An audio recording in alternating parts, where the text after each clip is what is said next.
Grace, you need to understand what you've done. How could you leave your duties as a wife and cause problems for William? You're a terrible wife. I'll teach you a lesson. Well, Mother, I had my reasons for leaving. It doesn't matter, we're moving to a nice, new apartment. If you want to come live with us, I'll tell you where it is. I'm sure my mother-in-law has no idea what's really going on. Well, that works in my favor. No, I don't want to live with you.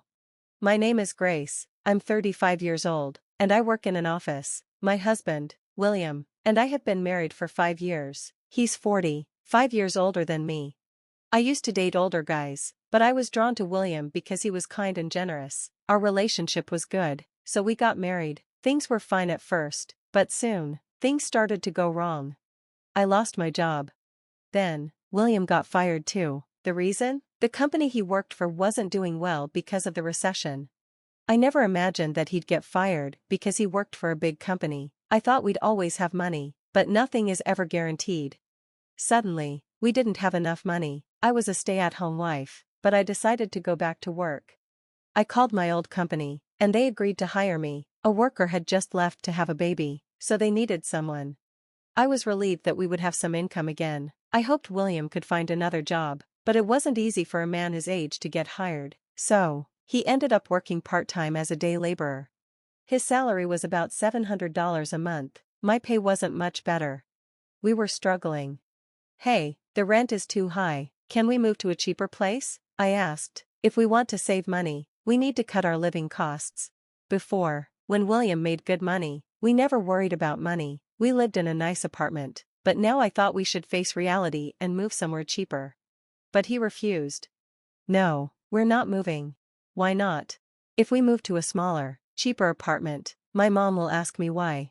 So what? Just tell her the truth, we're struggling because you don't have a job now. When I said that, William got really angry. Don't ever tell my mother I'm unemployed. We can pay the rent with your salary and my part-time job. Just leave it at that. I was shocked. You care more about your pride and your house than about our marriage.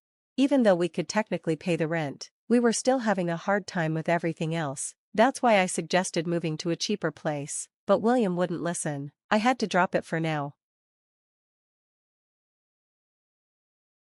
Life kept being hard, especially after one day when William said something I couldn't believe.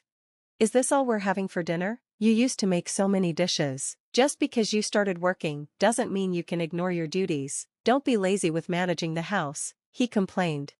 His words made me really angry, so I fired back. We don't have a choice, we're struggling. I'm doing my best at both work and home. If someone wasn't so proud and wanted to keep living here, we could save more money, or maybe you could make more money, and everything could be like before. That made William snap. What the hell? Don't talk to me like that. I'll get another job at a good company and make more money than you, he shouted. He was angry, but I thought to myself, if this makes him want to work harder, maybe I can handle it. But he couldn't find a new job. In the first place, he had to work part-time as a day laborer. Even when he seemed motivated, he couldn't get hired anywhere. I would have understood if he had some extra qualifications or training, but he didn't. He just worked part-time. He got rejected at every interview and hated having to answer to younger people. Eventually, he gave up looking for a job, but he still believed he could make more money than me. I was disappointed and had lost hope, but it wasn't just William the first was worried about. Earlier that day, I got another phone call. It was my mother-in-law. She had called me repeatedly, even though I was at work. When I checked my phone during lunch, I saw there were more than 10 missed calls. When I called her back, her voice was sharp and high-pitched from the moment she answered. Why didn't you answer the phone right away? She demanded. I told you before that I'm at work, I replied. Come on, you call that work? My call should be your top priority. My mother-in-law lost her husband a year ago, so I knew she must be feeling really lonely and was calling me a lot more since then. I should support my mother-in-law, but all she says is that it's a wife's duty to support her husband, and now that I've started working, she's furious and keeps calling me at work. Did you talk to William about this? She asked. You can't even answer my phone calls, she complained. I'm sorry. It's hard for us to live with you now. I'm not asking for your opinion. William won't object to it. No, William thinks it's too difficult. Plus, we're having financial problems. How can there be financial problems? William works for a big company and makes good money. You two are rich, right? I don't know how to respond when she says things like that. William told me not to tell her the truth, so I can't. She calls me selfish for going to work, and she thinks I'm lying about our struggles. Her calls are so annoying, not just when I'm at work, but also at night when I'm home. She thinks a wife's first priority is supporting her husband and taking care of his mother too. You haven't come to see me lately, what's going on? She asked. I'm working full-time, and I'm exhausted. William works part-time on weekends, so we don't have the same days off. I'm sorry, we're both busy, but it's hard to fit visits into our schedules. Your schedule? William's off on weekends. You can come then, right? I could tell she's been upset for a while, and it was getting to me. I thought it was time to tell her the truth about William. No, William works on weekends, I tried to say. But just then, William, who was lying on the couch watching TV, grabbed my phone. Mom, I'm sorry I haven't been able to visit you. I'm working on a big project and even working weekends. I'll visit when I get a break, he said before hanging up and walking back to me. What were you doing? Were you about to tell my mom the truth? He demanded. Just tell her the truth. If you don't, she'll keep saying all these things because she doesn't know anything, I argued. I'm sorry, but don't tell my mom, he snapped. That's enough, keep your pride and tell her the truth, I said, getting frustrated. Shut up, I'm the one who keeps us going. Thank me instead of talking back to me, he shouted, then went back to his room. I feel like I'm about to break. I can't fix our financial problems. William and his mother are both pushing me to the edge. It's too much. William says his job is too hard, but he doesn't do housework. His job isn't full-time, he works weekends and 1 day a week. He could do something to help increase our income or at least help out around the house. Why do you do nothing at home and expect me to do everything? William asked. I couldn't take it anymore, so I decided to leave for a while. I went to stay at my parents' house for a week to show William how hard housework really is. I told my parents what was going on, and they suggested I should divorce William right away, but we were in love, and we'd been married for 5 years. I didn't want to end things so easily. If I was going to divorce him, I wanted to make sure I tried everything first. If that didn't work, then I'd consider divorce. While I was at my parents' house, William called me. When are you coming home? Where's my mail? He asked. I won't be back for a while. You'll have to do all the housework while I'm gone, I replied.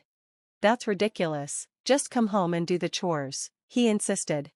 No, I won't. You know how hard housework is. You can clean, do the laundry, cook, do everything yourself. You need to understand how tough it is to manage the house while I'm working.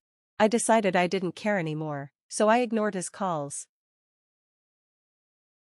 Staying at my parents' house was a relief. For the first time in a long time, I could share the housework with my dad and mom. My mom would say, "You must be tired," and prepare lots of home-cooked meals. I appreciated not having to do anything while the food was ready for me. I stayed for about a week, but it was hard to stay longer because my parents' house is far from my office, about an hour and a half each way. So, I decided it was time to go back to our house. I was worried it might be a mess, but when I got there, I found it cleaner than expected. However, something felt off. I went to William's room and noticed his clothes and suitcase were gone. I figured he must have gone to his mom's place, so I called him. Why are you calling me now? He answered. Where are you? I asked. I'm at my parents' house, he said. You didn't go there right after I left, did you? Yeah, I did. What's the big deal? You shouldn't have left in the first place. I'm already upset, and I'm not going back to that house. What do you mean? I asked, confused. I'm going to live with my mom. We're moving to a new apartment. I didn't understand what he meant, and before I could respond, his mom picked up the phone. Grace, do you have any idea what you've done? You've abandoned your duty as a wife and caused trouble for William. You're a terrible wife, and I'm going to teach you a lesson. Well, Mother, I have my reasons for leaving. It doesn't matter. We're moving into a new, nice apartment. If you want to come live with us, I'll tell you where it is. I knew my mother-in-law didn't know what was really going on. That worked in my favor, so I said, no thank you. What? She asked, shocked. I'm not going, I repeated. Are you serious? If William's going to live with me, you'll have to be on your own. Can you live alone? You've always relied on him, I replied. Don't worry, I've heard enough to live on my own, she said. If we're not living together, then there's no reason to stay married. I'm divorcing him, I said firmly. What? Her voice was filled with surprise and shock. Grace, there's no need to talk about divorce, she protested. I can't stay married to him anymore. I need to get rid of a husband like that as soon as possible, I said. My mother-in-law snapped. How dare you talk to William like that? We don't want a life like yours either. Fine, William, get a divorce, she said angrily. No, William replied. I'll prepare the divorce papers. You'll regret this, and it's too late for an apology, my mother-in-law added. Same to you, I said, and hung up. When I hung up the phone, I knew that my ex-mother-in-law and William would likely be here soon with the divorce papers. I was actually relieved. Things were finally going the way I wanted. William hadn't changed at all and had gone back to his mother's place. That made it easier for me to stick to my decision. If he wasn't willing to change, there was no reason for us to stay together. I packed my bags and waited. A few hours later, my mother-in-law arrived, along with the divorce papers. Oh, William isn't here, she remarked.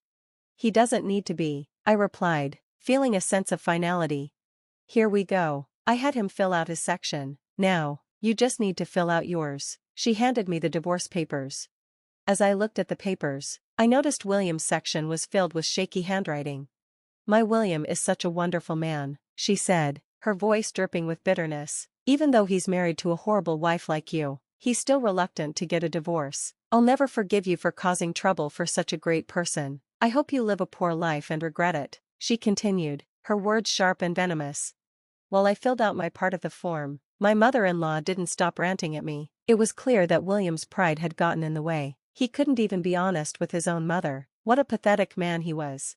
She kept on. What happened to your house? I saw it. Well, if you want to come over, there's no place for you now, I shot back. No, I won't, she responded quickly. How much did you sell it for? She asked, almost casually. It was an old house, so it wasn't much, I replied. That's none of your business, but I'll tell you, since I'm being generous, I sold it for $50,000. Not much, but enough for retirement. William will pay for our new apartment, she said, trying to sound smug. Wow, I'm surprised you got approved for that, I commented. What are you talking about? William is a high-class person. It's a given, she said dismissively. So, you put the money in William's account? I asked. How did you know that? That's not important. Stop asking about it. And you're just a divorced woman now, she snapped. So, obviously, you're still into him, but it's too late, I said, trying to get under her skin. Don't worry, I've already agreed to the divorce, I said. How are the divorce papers coming along? At that, she snapped, her anger boiling over. She left, leaving me overjoyed to be rid of her and William for good. I moved the rest of my things to my parents' house. At my parents' place, I found everything I needed to start fresh. I picked out things for a single-person's apartment. Feeling free for the first time in a long while, I had finally gotten rid of the poverty I had been stuck in. I'm not going to give you William's property, get used to it, I said, recalling William's pale face when we discussed the division of property. I couldn't help but laugh at the memory. Then, about 2 years later, I got a call from an unknown number. I wasn't sure who it could be, but I thought it might be work-related, so I picked up. To my surprise, it was my ex-mother-in-law. Oh my God, Grace, please help me, she cried. Mother, you can't keep calling me that. We're strangers now, I replied coldly. Don't say that, I'm in trouble, she begged. Huh? You can't pay your rent, and your savings are running low? I asked, already knowing what she was going to say. He didn't tell you about the financial problem, did he? You two got broke, and he never said anything. Oh, you knew? I replied, trying to keep my composure. I knew he didn't want to tell you, but every time I tried to talk to you, William told me not to, she explained, sounding defeated. I didn't know. I'm so sorry, Grace, I didn't understand. Please, I need your help, she pleaded. I don't want to help you, I said firmly. He wouldn't change, no matter how much I tried. And you were always bullying me. I don't want to spend time with people like you ever again. Please, don't say that. I don't have anything to eat. I'm really dying, she sobbed. According to my ex-mother-in-law, William had been trying to keep up appearances. He had been hiding their financial troubles, using the money from the sale of the family home to pay rent and pretending everything was fine. His mother would get suspicious if he didn't show some extravagance every now and then. He spent a lot of money on expensive groceries and fancy meals. Because of that, he quickly used up the $50,000. Now, he's broke. Well, he got what he deserved, didn't he? I told him, why don't you put your pride aside and live in a cheap apartment? But my ex-mother-in-law cried and said, this wasn't supposed to happen. I was supposed to live comfortably with my successful son. I quietly ended the call and blocked her number. I even put a restraining order on her, just in case I needed to call the police. All they do is rely on others, whether it's parents or children. They're the same. I learned a lot from them. I'm focusing on living independently. I'm going to focus on my own life and leave behind the truth about a husband who refuses to live within his means, and a mother-in-law who only blames her daughter-in-law without ever questioning her son.